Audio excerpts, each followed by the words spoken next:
Assalamualaikum warahmatullahi wabarakatuh. Waalaikumsalam warahmatullahi wabarakatuh. Alhamdulillah.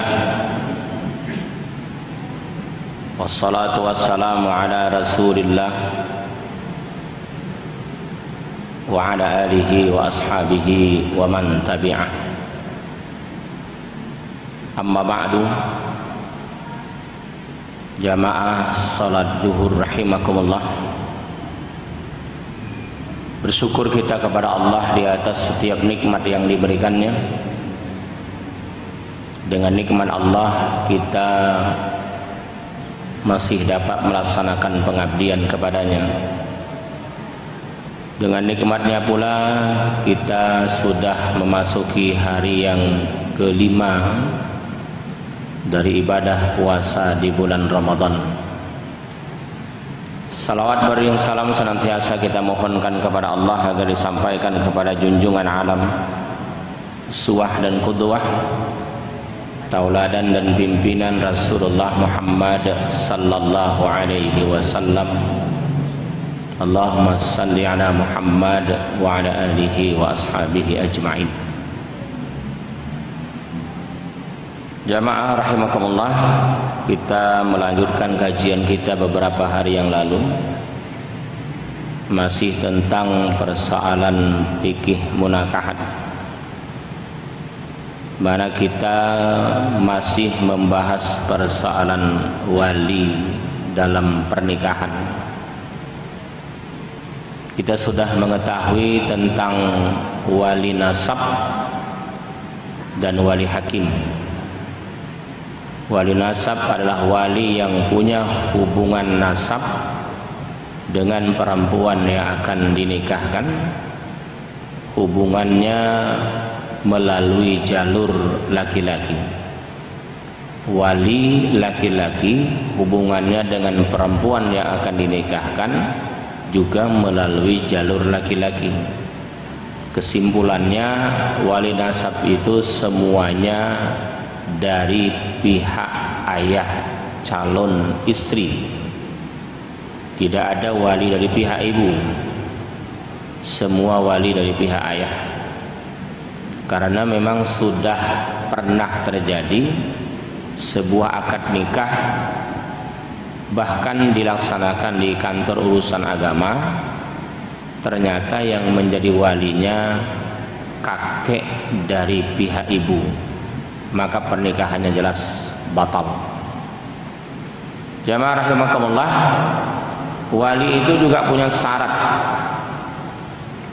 Syaratnya wali itu hendaklah dewasa atau baligh. Tidak bisa menjadi wali kalau belum baligh. Dewasa seorang laki-laki ditandai dengan pernah mimpi basah. Saya yakin bapak-bapak paham makna mimpi basah, tidak usah dijelaskan secara rinci. Tapi kalau ada yang tidak jelas juga, nanti empat mata menjelaskannya. Jadi seorang laki-laki mengalami mimpi basah pertama kali, itu pertanda dia sudah dewasa. Walaupun sekolahnya masih kelas 6 SD. Kalau dia sudah pernah mimpi basah, maka dia dewasa. Dia juga disebut dengan mukallaf, artinya dia sudah punya kewajiban melaksanakan perintah agama. Maka dia berhak menjadi wali. Jika wali yang saya maksud ini adalah selain ayah kandung.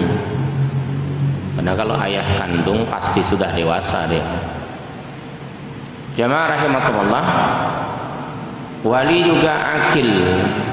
Apa akil? Laisa majnun. Wali itu tidak gila. Waras dia. Seorang laki-laki yang dewasa tapi dia tidak waras, maka dia tidak juga berhak menjadi wali. Jamaah rahimakumullah, selanjutnya perwalian nasab itu juga bisa menggugur hak wali bisa gugur atau seseorang bisa gugur sebagai wali jika antara wali dengan perempuan yang diwalikan berbeda akidah, maka tidak ada lagi hubungan perwalian. Anaknya Islam, ayahnya tidak Islam, maka ayahnya tidak berhak menjadi wali.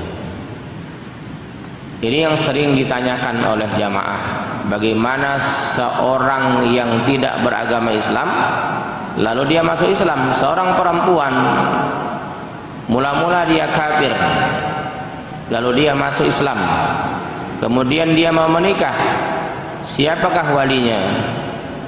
Maka yang paling pertama kita telusuri dahulu, adakah di antara wali nasabnya itu yang Islam? Jangan langsung mengatakan wali hakim.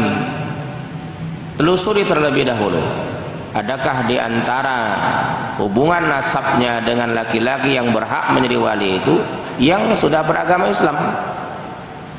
Misalnya ayahnya tidak Islam, kakeknya apalagi, saudara laki-lakinya juga tidak Islam, tapi ternyata ada yang Islam. Siapa? Saudara kandung ayahnya. Maka saudara kandung ayahnya yang menjadi wali. Jika semuanya tidak beragama Islam, maka dia berwalilah kepada hakim, karena dia disebut sebagai seorang perempuan yang tidak punya wali. Wasultan waliyun man la waliyalah. Sultan atau pemimpin menjadi wali bagi perempuan yang tidak punya wali. Kemudian hubungan perwalian itu juga terputus jika seorang perempuan keberadaannya di dunia hasil dari hubungan belum menikah.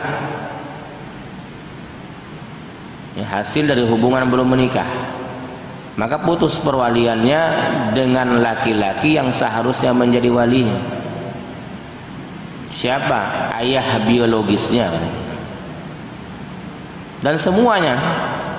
Karena anak dari hubungan belum menikah menurut hukum Islam dia dinasabkan kepada ibu, tidak dinasabkan kepada bapak.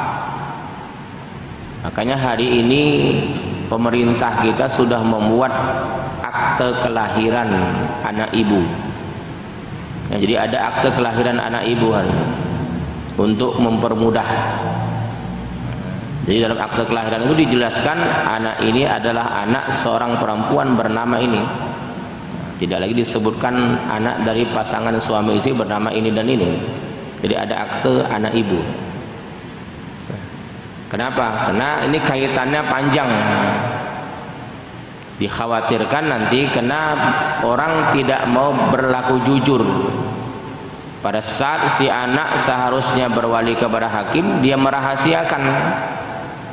Akhirnya dinikahkan dengan wali yang bukan wali. Ini yang sangat kita khawatirkan. Dan kasus anak-anak yang keberadaannya di dunia ini hasil hubungan belum menikah, sudah banyak yang menikah. Maka perlu ini untuk kita pahami.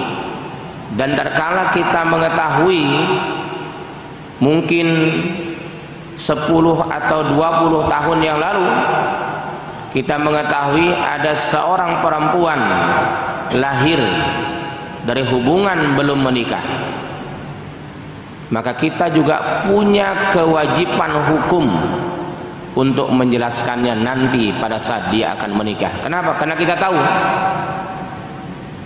Kecuali kalau kita tidak tahu. Karena kita tahu maka kita punya kewajiban. Itulah sebabnya dalam Islam kita tidak boleh mengurus aib orang. Kenapa? Terkala kita tahu persoalan seseorang, maka kita juga punya kewajiban hukum nanti sekian tahun ke depan. Kita wajib menjelaskannya, tetapi menjelaskannya bukan kepada yang bersangkutan. Kemana menjelaskannya? Menjelaskannya ke kantor urusan agama. sampaikan bahwa saya tahu persis keberadaan perempuan ini. Jangan sampai nanti yang menjadi walinya adalah wali nasab, sebab dia tidak bernasab kepada ayahnya. Pihak kantor KUA akan sangat berterima kasih. Makanya hari ini ada peraturan, saya lihat kalau kita ingin menikahkan anak perempuan, apalagi anak perempuan pertama, pasti kita disuruh membawa fotokopi surat nikah kita. Kadang-kadang kalau kita pikir-pikir seolah-olah ini tidak ada hubungan. Anak mau nikah kok surat nikah orang tua dipinta. Itu untuk mengetahui adakah kejanggalan antara tahun dan bulan pernikahan orang tua dengan tahun dan bulan kelahiran si anak. Jika janggal, maka akan diperjelas bahwa walinya nanti adalah wali hakim. Dan saya sudah tegaskan pada beberapa pertemuan yang lalu, hakim adalah kepala kantor urusan agama atau Pak KUA, atau hakim-hakim di pengadilan agama. Tidak ada hakim yang lain. Kenapa? Karena di Duri banyak hakim ilegal yang mau menikahkan siapa saja yang datang, padahal dia bukan wali secara nasab dan dia juga bukan wali hakim. Tapi banyak. Jadi hakim itu kepala kantor urusan agama atau hakim di pengadilan agama. Itulah yang disebut dengan hakim. Secara hukum, hakim itu kan pemimpin. Jadi kalau secara menurut hadis Nabi, yang hakim nikah itu siapa? Joko Widodo, presiden kita. Tapi tidak mungkin pula presiden ngurusi orang nikah. Maka kemudian dibelah aturannya, pemimpin agama, terendahnya kepala kantor urusan agama atau hakim-hakim di pengadilan agama. Di persoalan akad nikah, apabila terjadi kesalahan wali, maka berujung kepada fatalnya sebuah akad nikah karena dia menjadi tidak sah. Sebagaimana pada beberapa pertemuan yang lalu saya sampaikan di dalam kitab Al-Fatawa An-Nisa, fatwa-fatwa tentang perempuan yang dikeluarkan oleh Lajnah Daimah Saudi. Di situ berisi pertanyaan, seorang anak perempuan yang ayahnya sudah meninggal dunia, kakeknya juga sudah tidak ada, dia memiliki abang kandung, tetapi waktu dia menikah, yang menikahkan adalah saudara kandung ayahnya atau PET-nya. Bagaimanakah akad nikahnya? Lajnah Daimah menjawab pernikahannya batal atau tidak sah. Dia wajib mengulang akad nikahnya dengan dinikahkan oleh saudara kandungnya. Karena saudara kandungnya lah wali yang bisa menikahkan, sementara saudara kandung ayahnya wali yang masih terhijab atau terdinding. Hati-hati dengan wali, karena salahnya wali berujung kepada batalnya akad nikah. Kita lanjutkan pada pertemuan berikutnya. Wallahu a'lam. Assalamualaikum warahmatullahi wabarakatuh.